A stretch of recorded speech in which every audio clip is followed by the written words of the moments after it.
Hello students, NK Mittal law class में आपका स्वागत है। जैसा कि आप सभी जानते भी हैं कि हमारा जो प्रीवियस लेसन था वह कॉन्ट्रैक्ट एक्ट के परफॉर्मेंस ऑफ कॉन्ट्रैक्ट पर बेस्ड था।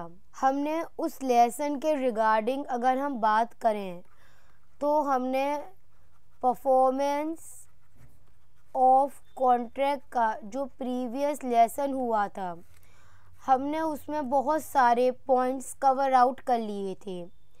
हमने वहाँ पर यह जाना था कि जो परफॉर्मेंस है वो कौन कर सकता है, तो उसका आंसर हमें पता चला था कि जो पार्टीज़ हैं या उनके एजेंट या उनके लीगल रिप्रेजेंटेटिव परफॉर्म कर सकते हैं। इवन देन थर्ड पार्टी भी परफॉर्म कर सकती हैं और जॉइंट प्रोमिसर के द्वारा भी परफॉर्मेंस की जा सकती है।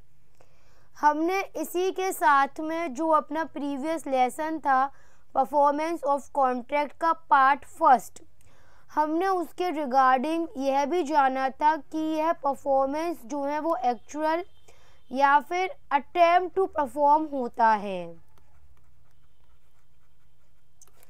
और हमने यह जाना था कि अगर पार्टी परफॉर्म करने को तैयार है, अगर एक पार्टी अपनी तरफ से अपनी परफॉर्म करने का अटेम्प्ट करती है पर अदर पार्टी उसके अटेम्प्ट को, उसके ऑफर टू परफॉर्म को एक्सेप्ट नहीं करती है, तब उसका क्या रिजल्ट होगा।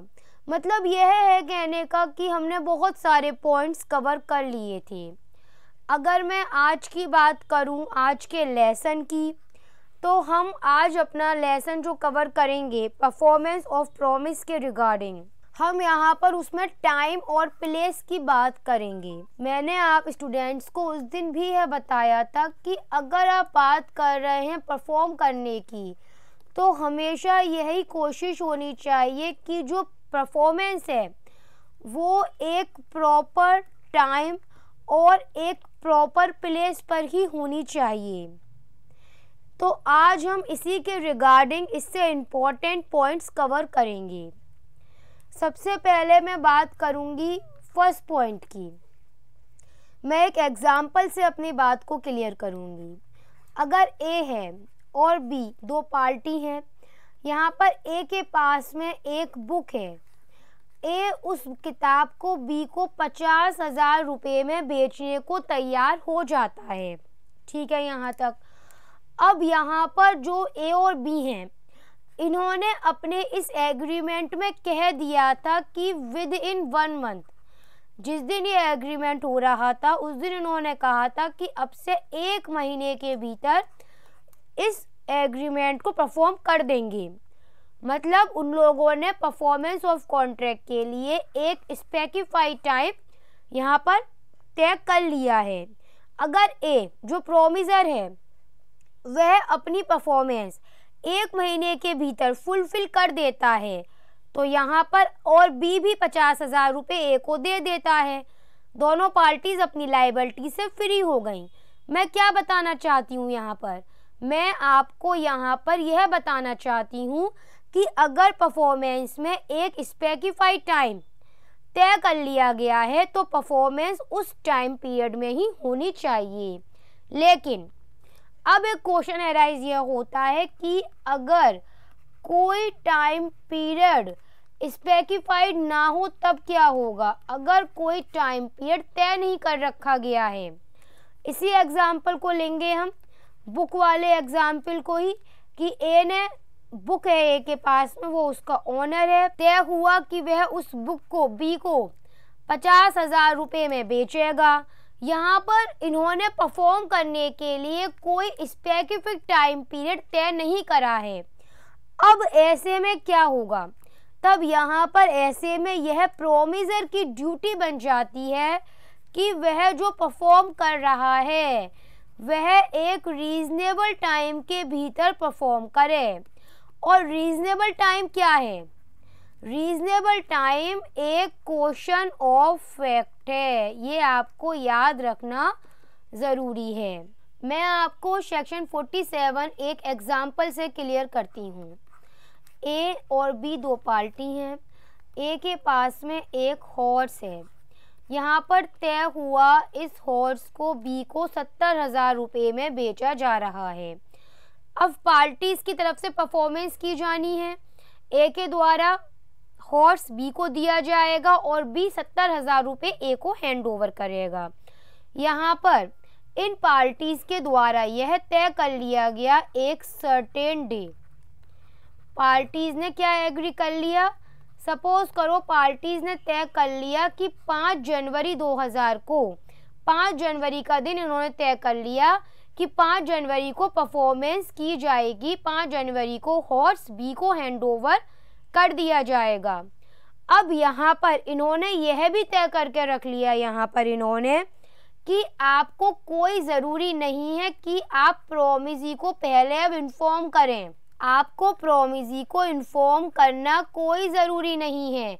आपको क्या करना है? आपको केवल जो सर्टेन डे है 5 जनवरी, उस तारीख को आपको किसी भी दिन 5 जनवरी को पूरे दिन में कभी भी जो भी आपका रीजनेबल टाइम है, जो भी वर्किंग आपका प्लेस है, जो वर्किंग आपका टाइम आवर है, आप उस टाइम में आकर 5 जनवरी को पूरे दिन में कभी भी अपनी परफॉर्मेंस फुलफिल कर सकते हैं। पर अगर इन्होंने, अभी क्या बात कर रहे थे हम? हॉर्स की बात कर रहे थे। 70,000 रुपये में वो हॉर्स बी को बेचा जा रहा था, ठीक है। लेकिन अब इन्होंने अगर यहाँ पर एक दिन तो तय कर लिया है, इन्होंने सर्टेन डे इनका अभी भी तय है, 5 जनवरी ही तय है। लेकिन इन्होंने अपने एग्रीमेंट में यह भी करके रखा है, एग्री करके रखा है कि भैया जब आप परफॉर्म करेंगे ना तो उससे पहले आप एक बार प्रोमिजी को इन्फॉर्म कर दें। आप क्या कर दें? आप एक बार प्रोमिजी को इन्फॉर्म कर दें। तब यहाँ पर अब इस प्रोमिजर की ड्यूटी बन जाएगी कि यह प्रोमिजर जब भी अपनी तरफ से परफॉर्म करेगा 5 जनवरी को, तब पहले वो यहाँ पर उस प्रोमिजी को इन्फॉर्म करेगा। क्यों इन्फॉर्म करेगा? ताकि प्रोमिजी उसको एक टाइम और प्लेस बता दे कि उसे 5 जनवरी को कौन से टाइम पर आना है, कौन सी जगह पे आना है। इसलिए पहले यहाँ पर वो प्रोमिजी से बात करेगा। अब इसमें एक और पॉइंट तुम कवर कर लेना। अगर जब एग्रीमेंट हो रहा है, परफॉर्म करने की बात आ रही है पार्टीज की, लेकिन उस परफॉर्म करने के लिए आपने कोई प्लेस आपने फिक्स नहीं कर रखा है, तब कहाँ पर परफॉर्म किया जाएगा? तब यहाँ पर जो प्रोमिजर होगा उसकी ड्यूटी बन जाएगी, वह प्रोमिजी से बात करे, वह प्रोमिजी से पूछे कि कौन से टाइम और प्लेस में आकर परफॉर्म करना है। अगर आपने कोई प्लेस तय नहीं कर रखा है तो यहाँ पर प्रोमिजर के द्वारा प्रोमिजी से पूछा जाएगा कि कौन सी जगह पे आकर हमें परफॉर्म करना है। ये ध्यान रखिएगा। परफॉर्म करने का कौन सा मैनर आप अप्लाई करेंगे ये बताइए। आप वही मैनर अप्लाई करेंगे, उसी ऑर्डर में अपनी परफॉर्मेंस करेंगे जो मैनर आपका प्रोमिजी के द्वारा फिक्स कर दिया गया है। अब हम आते हैं रेसिप्रोकल प्रॉमिस पर।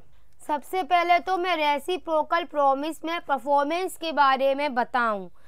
आप इसमें एक बेस है, इसका एक आधार है, वो याद रख लीजिए कि इसमें सबसे ज़रूरी यह होता है कि दोनों पार्टी की तरफ से, इसमें सबसे ज़रूरी एसेंशियल यही है रेसिप्रोकल प्रॉमिस का कि दोनों पार्टीज जो हैं परफॉर्म करने के लिए विलिंग और रेडी होनी चाहिए। एग्जाम्पल समझ लो, ए है, उसके पास एक कार है, तय होता है कार 30 लाख रुपए में बी को बेची जाएगी। अब यहाँ पर यह रेसिप्रोकल प्रॉमिस के तहत आता है अगर, तो ऐसे में यहाँ पर जो ए है ना, वो अपनी परफॉर्मेंस तभी करेगा जब बी उसको 30 लाख रुपए देने को तैयार होगा, और बी भी अपनी परफॉर्मेंस तभी करेगा जब ए कार डिलीवर करने को तैयार होगा। अभी हमने इससे आगे देखा था जनरल स्पीकिंग जो परफॉर्मेंस है वो उसी मैनर में की जाएगी जो प्रॉमिसी के द्वारा तय किया जाएगा। अगर मैं रेसिप्रोकल प्रॉमिस के परफॉर्मेंस के मैनर की बात करूं तो यह दो तरीके से होती है। आपने बाय कॉन्ट्रैक्ट अगर कोई भी तरीका तय कर लिया है, बाय कॉन्ट्रैक्ट अगर पार्टीज के द्वारा कोई मैनर तय कर रखा गया है तो यहाँ पर इनको परफॉर्म वैसे ही किया जाएगा। अगर पार्टीज के द्वारा बाय कॉन्ट्रैक्ट कोई तरीका मैनर तय नहीं किया गया है तो जो भी इनका बिजनेस ट्रांजैक्शन है, बिजनेस ऑफ ट्रांजैक्शन जो भी इनका होगा, फिर उसके अकॉर्डिंग ही यहाँ पर रेसिप्रोकल प्रॉमिस को परफॉर्म किया जाएगा। रेसिप्रोकल प्रॉमिस, इसमें समझिए अगर ए और बी दो पार्टी हैं, ए बी से कहता है कि वो उसे 1000 रुपये देगा, बदले में बी को ए के लिए कोई काम करना है। यहाँ पर जो बी है वो उस काम को करने के लिए तैयार है, लेकिन जो ए है वो इस बी को उस काम को करने से रोक रहा है।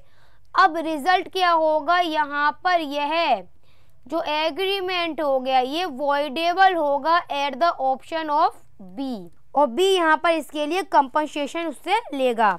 एग्जाम्पल बताती हूँ। सपोज करो ए और बी दो पार्टी हैं, ए के पास बी के पास में एक शिप है।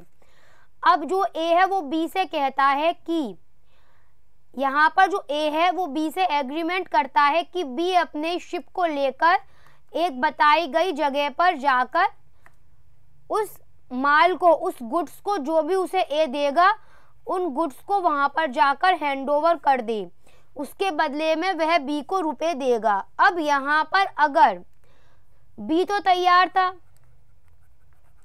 कि वह तैयार है अपने शिप को वहां उस जगह पे ले जाने को तैयार था, पर अगर ए वो गुड्स ही लाकर इस बी को नहीं देता है, फिर क्या होगा, फिर यहाँ पर जो बी होगा ना उसका राइट होगा कि वह ए से कंपनसेशन ले सकता होगा। और एक बात याद रखना, यहाँ पर इस एग्जाम्पल में जो शिप है, जो शिप एक जगह तक जाना था, शिप क्या था, शिप एक जगह तक जाना था, लेकिन वो तब तक अपना एक्ट नहीं कर सकता था बी जब तक कि ए उसको गुड्स लाकर नहीं देता। तो पहले यहाँ पर ए की परफॉर्म होना बहुत जरूरी था। जब तक ए अपनी परफॉर्मेंस नहीं करेगा तब तक बी अपनी परफॉर्मेंस आगे नहीं कर सकता है। इंपॉर्टेंट पॉइंट आ गया टाइम एशेंस।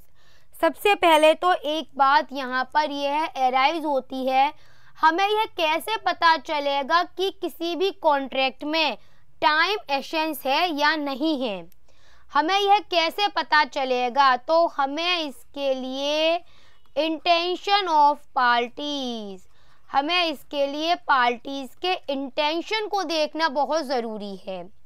जो इस वाले टॉपिक में आपको कवर करने के लिए ज़रूरी बातें हैं वो ये आती हैं कि अगर टाइम एशेंस है और उसको ब्रीच किया जाता है तब ऐसा एग्रीमेंट वॉइडेबल हो जाएगा। जिस पार्टी ने ब्रीच किया है तब यहाँ पर ऐसा एग्रीमेंट वॉइडेबल हो जाएगा अदर पार्टी के बिहाफ पर। अब इसे समझ लो पहले जो ज़्यादा ज़रूरी होगा। अगर ए और बी दो पार्टी हैं, ए ने कहा कार है 70 लाख रुपए में कार बी को बेची जा रही है, चलिए ठीक है यहाँ तक का पॉइंट सारा। अब इसके बाद यहाँ पर क्या होगा, यहाँ पर ए और बी ने एग्री कर लिया था कि प्रोमिसर के द्वारा कार की डिलीवरी विद इन 1 मंथ की जानी है, और यहाँ पर यह टाइम उनके लिए एसेंशियल था, एसेंस था, टाइम एसेंशियल था। पर ए ने क्या करा, ए ने कार की डिलीवरी 1 महीने में नहीं बल्कि 2 महीने में करी है। अब क्या होगा, अब यहाँ पर यह एग्रीमेंट बी के बिहाफ पर वॉइडेबल माना जाएगा। लेकिन अगर टाइम एसेंस नहीं होगा, टाइम एसेंशियल नहीं होगा, तब क्या होगा। एग्जाम्पल समझ लो, अगर ए और बी थे, वही बात थी कार की है, 50 लाख रुपए में बात तय हुई है। तय हुआ था कि जो कार है विद इन 1 वीक आप डिलीवर कर देंगे, लेकिन जनरल स्पीकिंग बोला गया था और उनका इंटेंशन कहीं पर भी इस टाइम को एसेंशियल करने का नहीं था। ए ने इस कार को 2 वीक्स में डिलीवर करा है। अब क्या होगा? अब यहाँ पर यह वॉइडेबल नहीं होगा, यहाँ पर बी केवल कंपनसेशन ही ले सकता होगा। याद रखिएगा मैं समझाना क्या चाहती हूँ, फिर से रिपीट कर दूँ। सेक्शन 55 के तहत याद रखिएगा, अगर टाइम एसेंशियल है और उसे ब्रीच किया गया उस वाली बात को, तो जो अदर पार्टी होगी, जो एग्रीटिव पार्टी होगी, वो यहाँ पर उसके बिहाफ पर यह एग्रीमेंट वॉइडेबल होगा।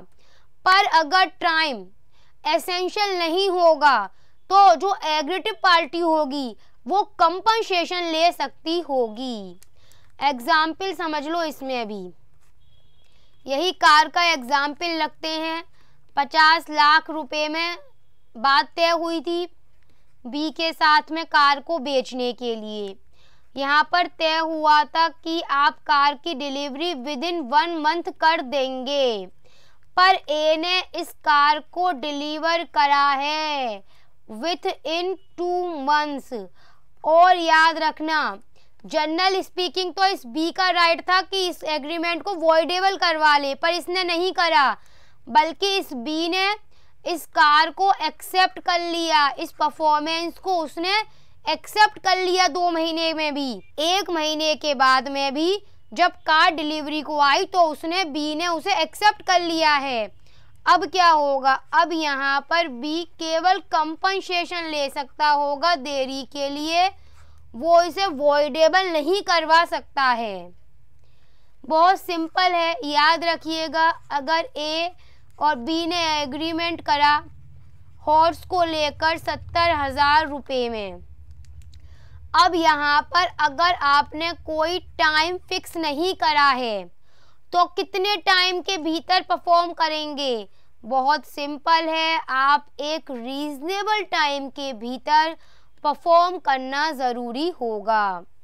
अब हम आते हैं डॉक्ट्राइन ऑफ फ्रस्ट्रेशन पर। इंग्लिश लॉ के तहत इसे डॉक्ट्राइन ऑफ फ्रस्ट्रेशन कहा जाता है। अगर मैं इंडियन लॉ की बात करूं तो भारतीय विधि में इसे इम्पॉसिबिलिटी ऑफ परफॉर्मेंस कहा जाता है। इसका सेक्शन है सेक्शन 56। भाई हम इसे, सबसे पहली बात तो यह कर लो, हम इसे परफॉर्मेंस के रिगार्डिंग कर रहे हैं। हम बात कर रहे हैं 2 पार्टीज हैं ए और बी, उनकी तरफ से परफॉर्म किया जाना है। लेकिन अगर उन्होंने कोई ऐसा एक्ट रखा है जो अपने आप में ही इम्पॉसिबल है, तो भैया उसकी परफॉर्मेंस हो नहीं सकती है और वह इम्पॉसिबल ही माना जाएगा। याद रखिएगा। अब हम बताते हैं सेक्शन 56 में 2 पैरा हैं। 56(1) कहता है इनिशियल इम्पॉसिबिलिटी, ऐसी इम्पॉसिबिलिटी जो शुरू से होती है।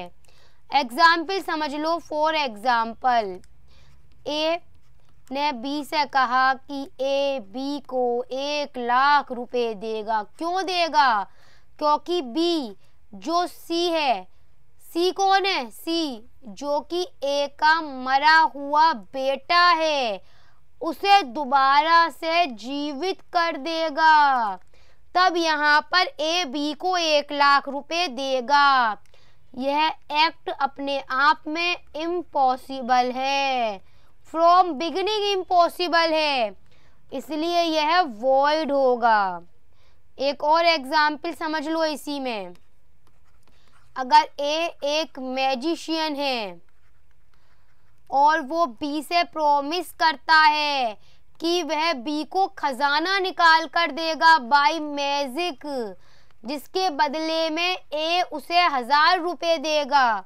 यहाँ पर आप जो एक्ट करने जा रहे हैं उसकी परफॉर्मेंस इनिशियल इम्पॉसिबल है और वो क्या होगा? वह वॉइड माना जाएगा।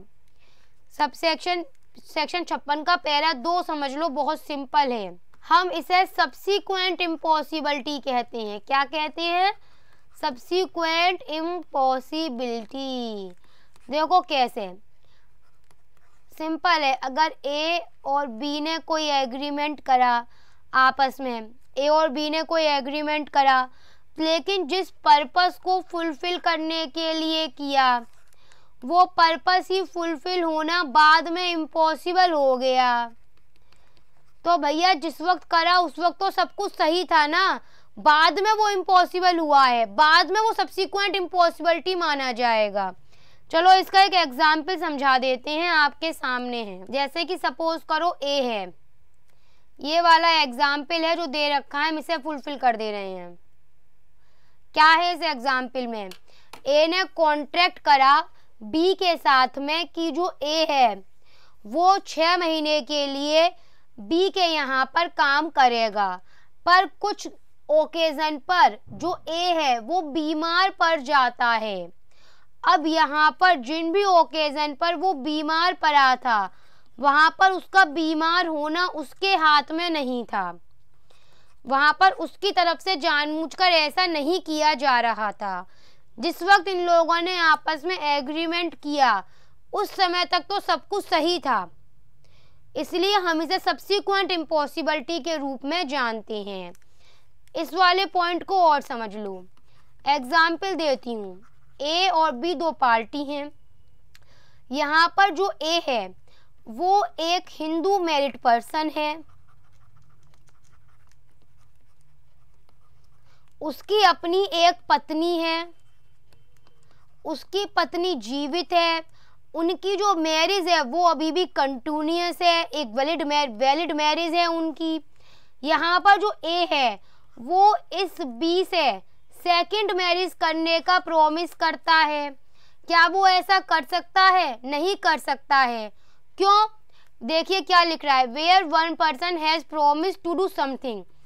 और यहाँ पर ए अच्छी तरह जानता है कि हिंदू मैरिज एक्ट 1955 के तहत वो बी से दूसरी शादी नहीं कर सकता है। अब यहाँ पर जो ये प्रॉमिसर होगा ए, वो इस बी को कंपनसेट करेगा। एक एग्जाम्पल और समझ लीजिए, इसमें आप सब्सीक्वेंट इम्पॉसिबिलिटी पर ही बेस माना जाएगा ये भी।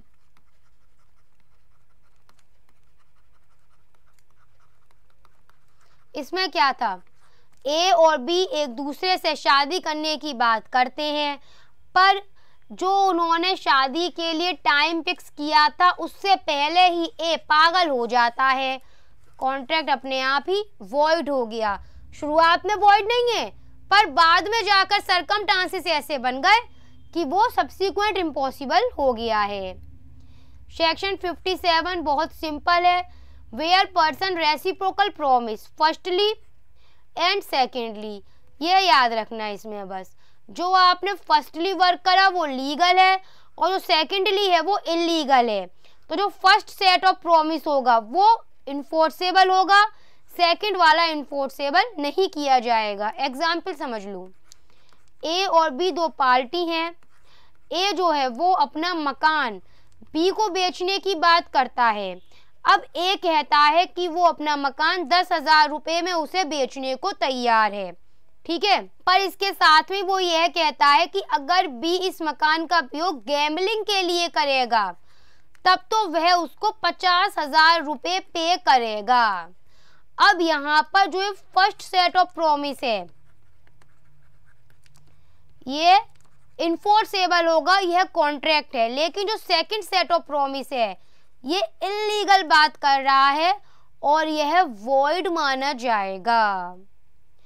सेक्शन 58 के लिए एग्जाम्पल से समझो इसे। Alternative promise one branch being illegal. अगर आप कोई प्रॉमिस कर रहे हैं जो अल्टरनेटिव है, जिसमें से एक ब्रांच लीगल है और दूसरी इलीगल है, तो लीगल वाले बात को हम इन्फोर्स करेंगे। एग्जाम्पल क्लियर करेगा, जैसे कि सपोज करो ए और बी 2 पार्टी हैं।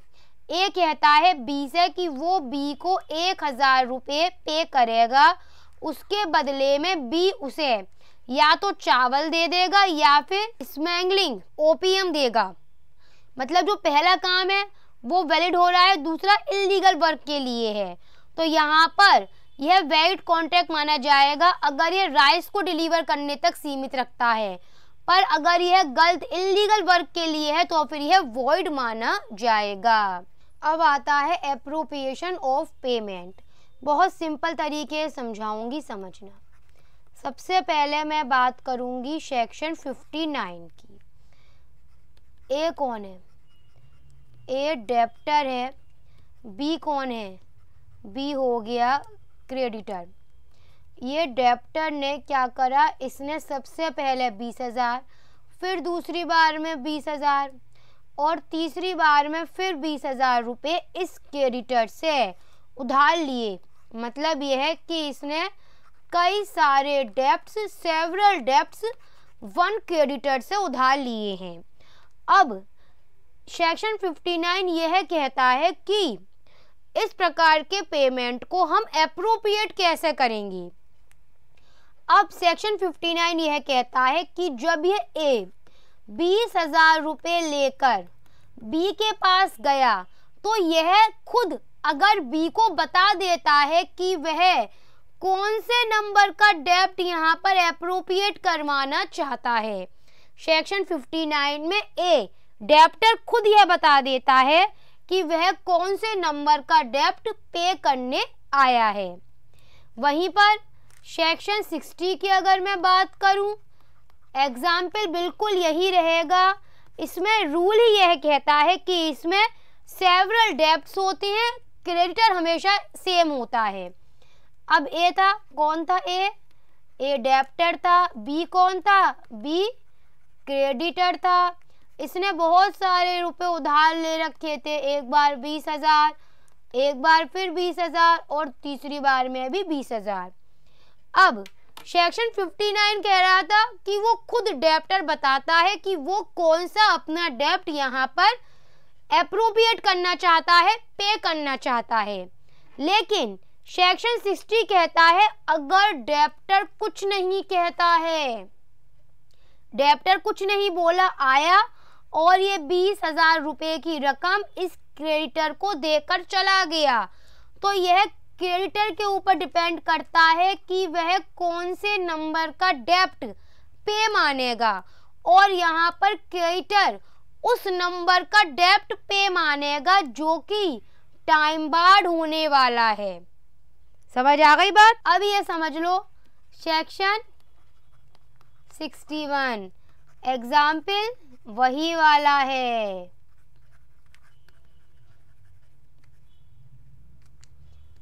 वही उसने 20,000 रुपये करके 3 बार ले रखे थे उधार। अब यहाँ पर डेप्टर ने कुछ नहीं बोला कि वो कौन से नंबर का डेप्ट पे करना चाहता है, ना यहाँ पर क्रेडिटर के पास में कोई ऐसा डेप्ट है जो कि टाइम बार्ड होने से उसे बचाना है।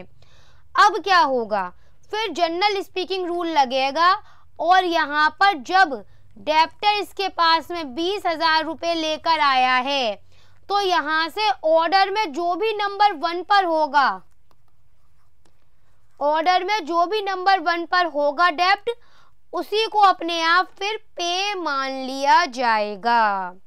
आज आपका यह lesson part 2 performance of contract यही कंप्लीट हो जाता है। इसके साथ में ही बहुत से अभी और भी पॉइंट्स हैं जो हम अगले लेसन में कंप्लीट करेंगे।